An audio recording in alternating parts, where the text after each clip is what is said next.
Great Spirit.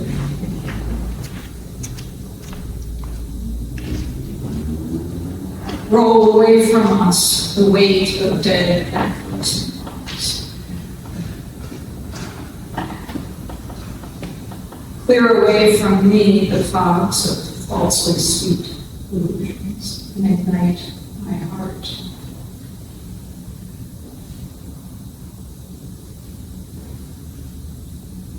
My words find resonance within the hearts of those gathered within the holy house.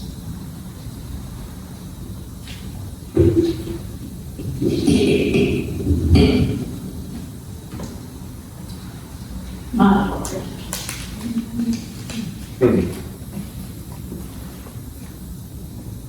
Thank you, Dr. Carl Lake, for your inspiration. Just in the choosing of your hymns and obviously in your impeccable delivery. Thank you. Thank you for being you. My Lord, what a morning, M-O-R, N-I-N. Or, my Lord, what a morning. M-O-U-R, N-I-N. Yes. Which is it? Or is it both? The words and the spirit of this sorrow song seem to capture the full meaning of the Easter experience. The mourning, M-O-U-R-N-I-N-G.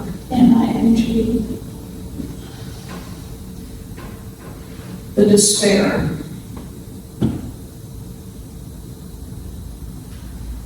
The terror.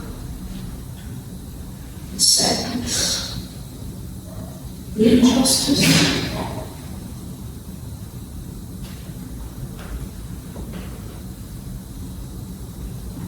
But also the ability to place oneself in the context of the entire universe.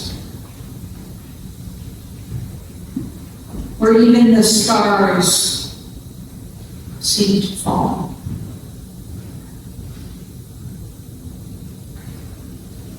And at the same time expressing the mourning, M-O-R-N-I-N-G. The longing, the hope, even the joy of the resurrection. The rebirth of earth as well as all life. The flowers, the trees, and in this case, the prophet Jesus of Nazareth. Of the sorrow songs, W.E.B. Du Bois wrote, through all the sorrow of the sorrow songs, there breathes a hope, a faith in the ultimate justice of things.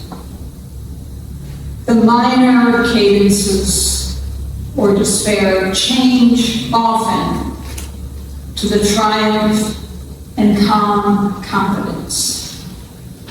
Sometimes it is faith in life, sometimes a faith in death,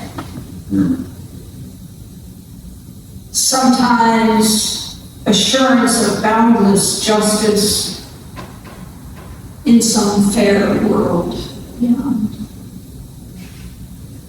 But whichever it is, the meaning is always clear. That sometime, somewhere, people will judge others by their souls and not by their skins.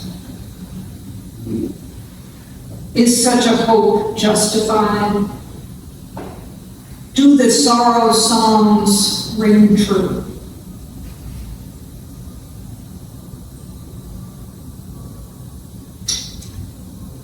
Well, my Lord, Mournin. It was a song used also by the civil rights and anti-war movements.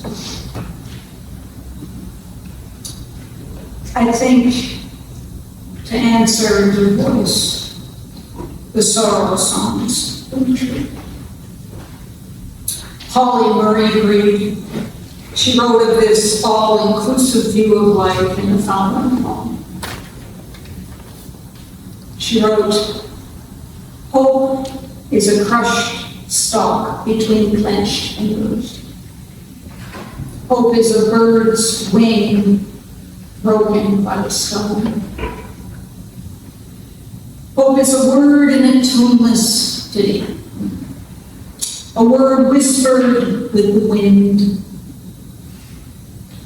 a dream of 40 acres and a mule, a cabin of one's own and a moment to rest, a name and place for one's children and children's children at last. Hope is a song in a weary throat. Give me a song of hope and a world where I can sing it. Give me a song of faith and a people to believe in it. Give me a song of kindliness and a country where I can live it. Give me a song of hope and love and a brown girl's heart to hear it. Well, Holly Murray knew something about hope and its seeming opposite, despair. She even saw hope in a crushed stalk, a broken wing, perhaps a lynching. She clearly was familiar with. On this Easter Sunday, we need these words. We need this hope, this song in a weary throat. There is much that brings us despair, much that robs us of this hope. In Jerusalem, where Jesus was crucified, Palestinians, Christians, and others are being prohibited from entering in order to commemorate the Holy Eucharist, while the Israelis still have not even considered a ceasefire. And neither have we. Major financiers of this and other tragedies throughout the world. Is this a triumph of oppression over freedom, of death over life? Will this reality keep us from seeing the hope that Job spoke of, a tree that if it be cut down, that it will sprout again? No, says Howard Thurman. For brooding over all of life is a presence that no single event or experience can possibly exhaust. He continues, no expression of life exhausts life. The spirit of life broods over every living thing, just as only so long as the spirit of the hive is over the apiary can the bees live and make honey and fulfill themselves. This brooding presence is the aliveness of life. Well, this aliveness of life finds a central moment in Easter. the high celebration that coincides with the coming of spring, the creative season when new life abounds on every hand. Thurman is talking about spring, yes, but he's also alluding to the fact that this reality, this creative impulse, is built into life. Poet Rainer Maria Rilke recognized this. He wrote, "See the flowers, so faithful to earth. We know their fate because we share it. Were they to grieve for their wilting, that grief would be ours to feel." There is a lightness in things. Only we move forever burdened, pressing ourselves into everything, obsessed by weight.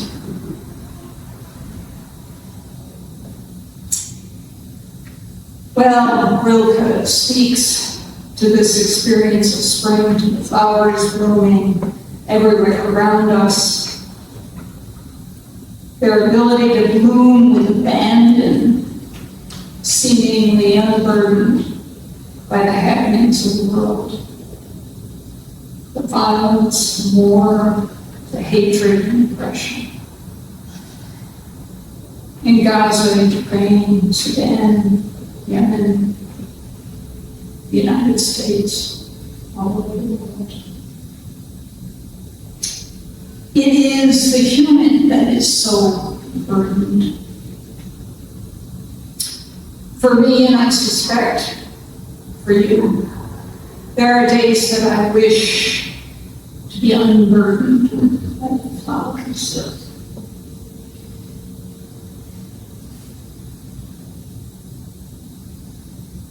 I long to experience lightness, the ability to live in the moment, enjoy the moment. Well, I'm very fortunate. Felix understands this. I'm very fortunate to be able to experience this living in the moment, close at hand. I live with my grandchildren, Freddie and Lily, and they teach me this lesson on a daily basis. In the eyes of a 3-year-old, each day is a new opportunity to experience this joy, this lightness, this abandon, this freedom. He's not yet burdened or obsessed by me. Instead, he experiences this lightness without thought for the wilting that is certain to come. At 7, Lily is already aware of this wilting. She tries to prop up flowers that she picks and brings into to me, wishing for them to be frozen in time. She is already aware of the grief that comes with wilting and dying in the plant world as well as the animal world, and more recently in the human world as her grandfather died last year. Yet, as a child, she has not yet succumbed to the overwhelming burden. She is not yet obsessed by the weight of the world. She is, I think, open to the manifestation of another world. Mornin Du Bois, Indian writer and activist, is also open to this possibility. She writes, "Another world is not only possible, she is on her way. On a quiet day, I can hear her breathing.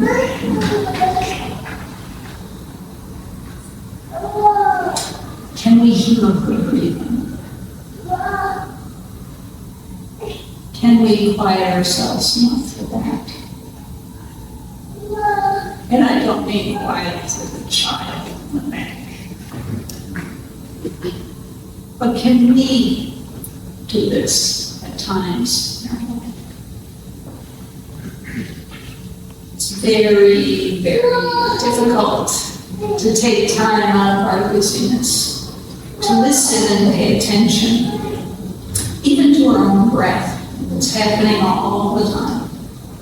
You don't have to do anything about it. Our body is breathing. If we practice this awareness, I know I say this all the time, but I'm saying it again. The awareness of our breath, mindful breathing. We might just cultivate an awareness of our own place in the universe, our own calling to bring about another world that clearly needs to be. We may catch sight of the crushed stalk and the broken bird's wing. We may, in Thurman's words, notice that all worlds are dying and new worlds are being born. All around us, life is dying and life is being born. The fruit ripens on the tree. The roots are silently at work in the darkness of the earth. Against the time when there shall be new leaves, fresh blossoms, green fruit. Such is the growing edge.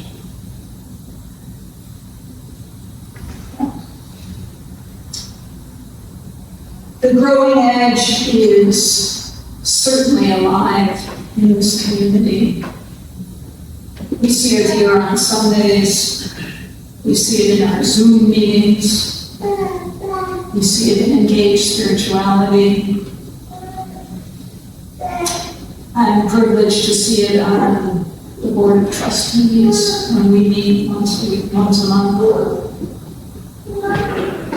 It's alive. We're being called to what Du Bois called us to, a faith in the ultimate justice of things. We're being called to the realization that no event of our lives, whatever its character, can imprison us. As long as we recognize this, says Mournin, we will not scale down our aspirations to the level of the facts in our present situation. Look well to the growing edge.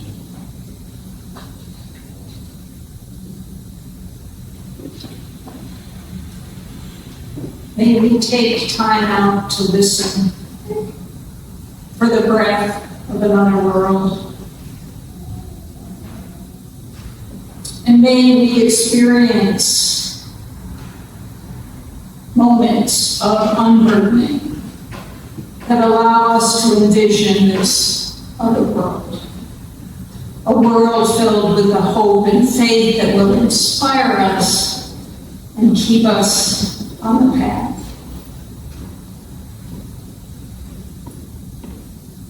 May we recognize the need for the awareness of the entire experience of the Easter story.